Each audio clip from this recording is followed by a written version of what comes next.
Hello नमस्ते सम्पूर्णमा स्वागत छ है। यो भगवानको लीला कति अपरम्पार छ है। यो जुन संसार बनाउनु भएको छ भगवानले कत्रो ठुलो कति अपरम्पार छ है। जुन अहिले गर्मी महिनामा यस्तो छ हेर्नुहोस् है। यो कुनै बिहानको सिन होइन है, बिहानको समय कुनै दिउँसो 12-1-2 बजेको समय होइन। यो हो साँझको 6:30 बजेको समय हो, 6:30 को समय हो। यति उज्यालो छ, यति चमक छ हेर्नुहोस् त। यो भगवानको लीला हेर्नुहोस् त। अब यही टाइम हाम्रो जाडो महिनामा, चिसो महिनामा भयो नि कति रात हुन्थ्यो होला, कति अन्धकार हुन्थ्यो होला, यहाँ चपक्क रात हुन्थ्यो होला होइन।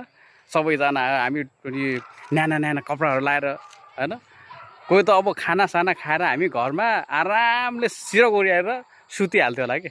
तर अहिले गर्मी महिनामा यस्तो उज्यालो छ, देख्न सक्नुहुन्छ। यो चाहिँ भगवानको लीला।